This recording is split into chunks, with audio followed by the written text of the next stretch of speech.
Good morning. I have given this message the title of The Path to Sanctuary.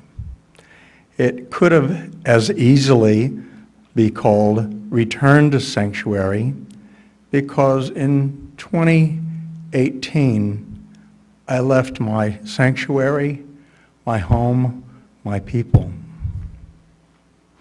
I am thankful for finding my way home and for the privilege of sharing some of the insights gathered during my journey. I am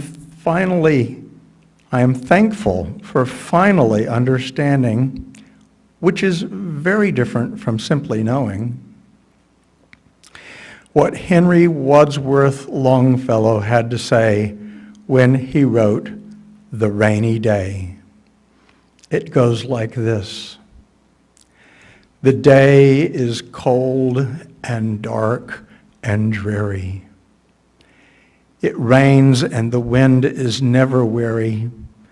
The vine still clings to the moldering wall, and at every gust the dead leaves fall, and the day is dark and dreary. My life is cold and dark and dreary. It rains and the wind is never weary. My thoughts still cling to the moldering past, but the hopes of youth fall thick in the blast, and the days are dark and dreary.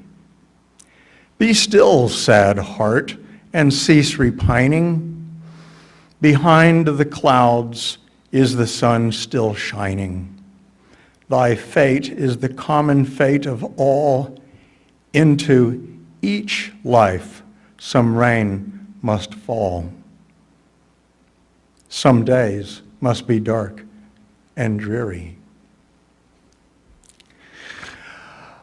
I think the need for sanctuary is obvious, but let us ask ourselves, just what do we mean when we say sanctuary? There are different kinds, and reaching each requires a quest, a focus of heart and mind. If we are speaking of inner sanctuary, then we're probably referring to that place inside us that shelters us from life's storms, as if we were a tiny bird nesting behind a roaring waterfall. Many of us reach that personal sanctuary by an individual spiritual path that we help each other find. If we were speaking of a place like this, then we are not actually speaking of a church, but of a place within this church. We are speaking of a spiritual home where our hearts and minds shelter together. This sanctuary is very important. From where you sit, I listened to one of our past members who spoke of the day she moved to Corpus Christi. She arrived in a moving van with a broken foot to discover that all arrangements had failed. The keys did not open the house. They had no air conditioning and could not use the kitchen because the electricity was not turned on. Regarding all this at length, her explicit thought was, I need to find a spiritual home. She came here. She helped me make our sign out on the corner. Her husband became our president. I miss them.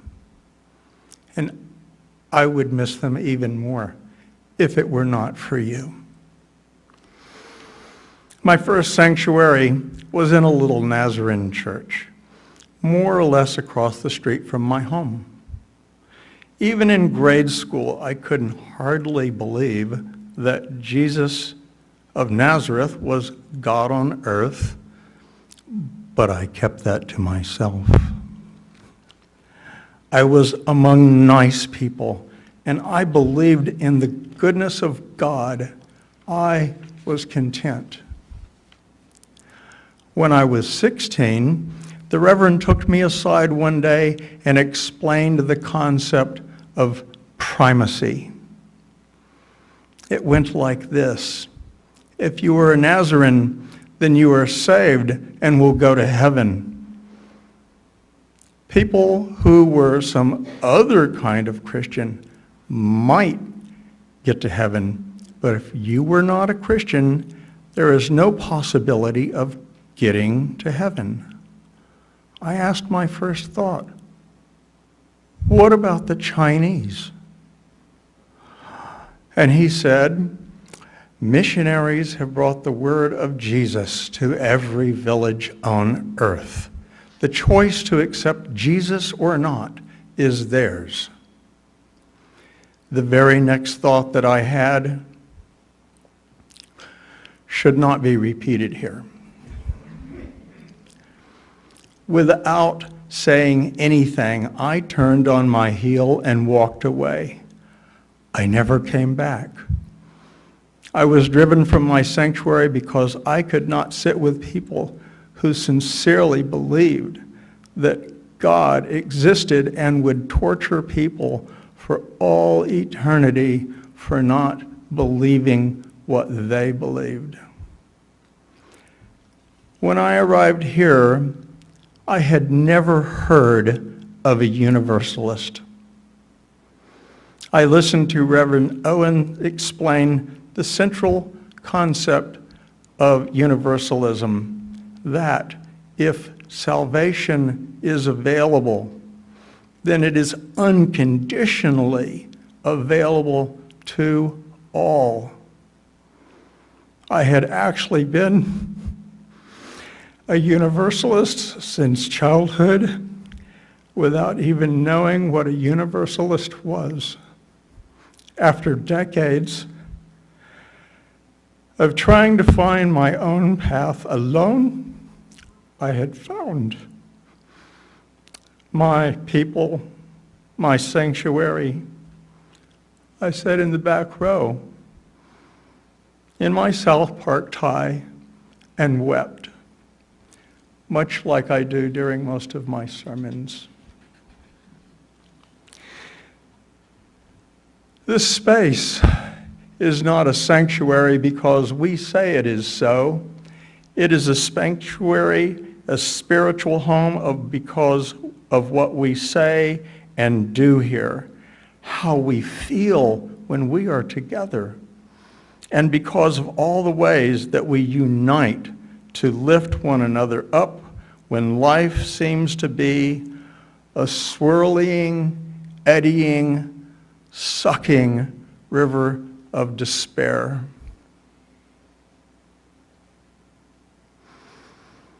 This, then, is why we strive for sanctuary. However, to succeed, we must strive with exceptional skill, and we can consider a brief list of some of these skills this morning. Music. George Eliot said, "I think I should have no other mortal wants if I could always have plenty of music. It seems to infuse strength into my limbs and ideas into my brain. It seems to go without effort when I am filled with music."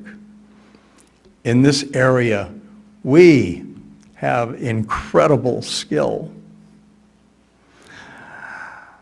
We sing and play as if it were as much a part of our UU DNA as being Universalists. Long live the band. Long live the band. And peace be upon you who sing. You know who you are. I'm sorry I can't be one of you. Assuming good intentions, I am under the impression that this is an area we could work on.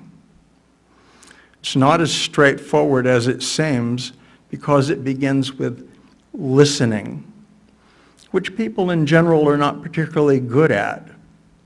We must make it our habit when here to attend to what is being said rather than letting ourselves drift into what we are about to say. Even worse, when someone says something we consider irritating, we forget what that legendary listener, great theologian and philosopher, St. Thomas Aquinas, had to say. I could not find any quotes, but one of the things he taught was roughly this. When someone says something irritating, our first response is usually emotional. Before you answer, stop. Our first response is usually emotional. Wait until your own reaction has passed. And truly examine what was said. What is the real message? What is the real question? A part of sanctuary is knowing that when we speak in haste, or we are troubled or confused, it is a comfort to understand that what we say out of hand will not be held against us. When we operate in this way, we may find the meaning of what Diana Maria Mulock-Craik said.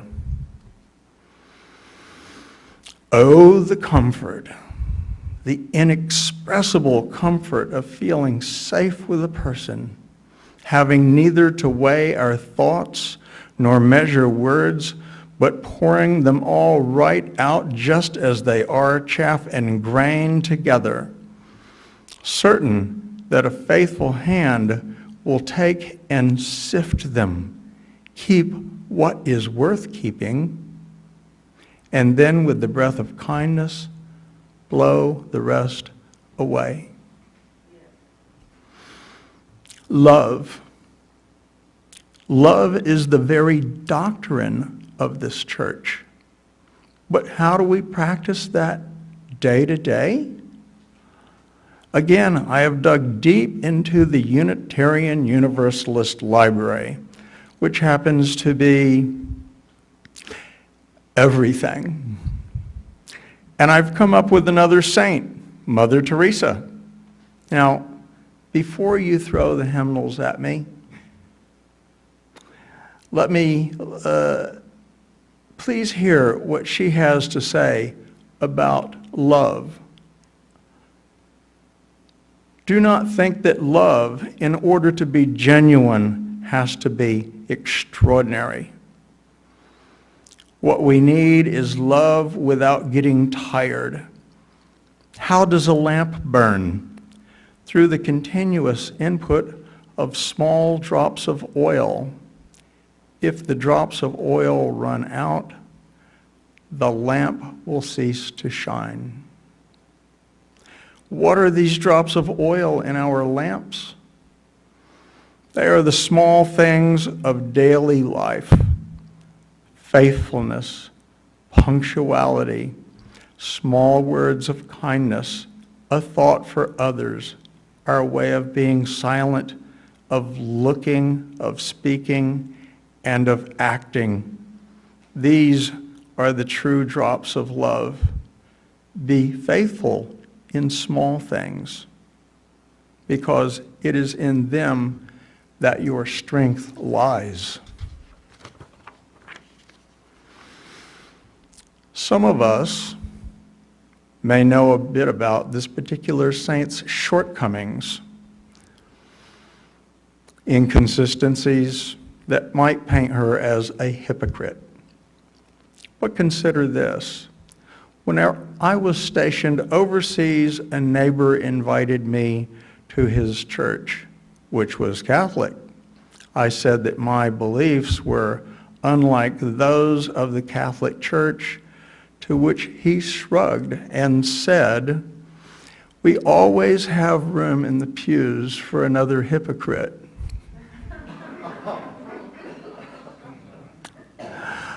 I don't know about you, but I have come to regard what he said as very forgiving and radically inclusive.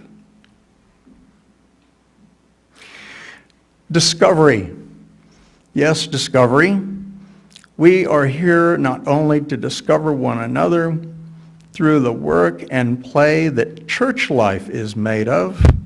We are here to discover the first step or the next step in our spiritual voyage. Your congregation is the wind in your sails, and you hold the rudder. With this in mind, we should consider yet another wise man, Mark Twain, who said, 20 years from now, you will be more disappointed by the things that you didn't do than by the things you did do. So throw off the bow lines, sail away from the safe harbor, catch the trade winds in your sails, explore, dream, discover. To all of this, I would add one more ingredient, passion. For what is music, good intent, love, or discovery without passion? For this, I call on Marita Golden, born, like myself, in the middle of last century. Hear her. I am a stranger to half measures. With life I am on the attack, relentlessly ferreting out each pleasure, foraging for answers, wringing from it even the pain. I ransack life, hunt it down. I am the hungry peasants storming the palace gates. I will have my share no matter how it tastes. Let the whole congregation and all those watching say amen.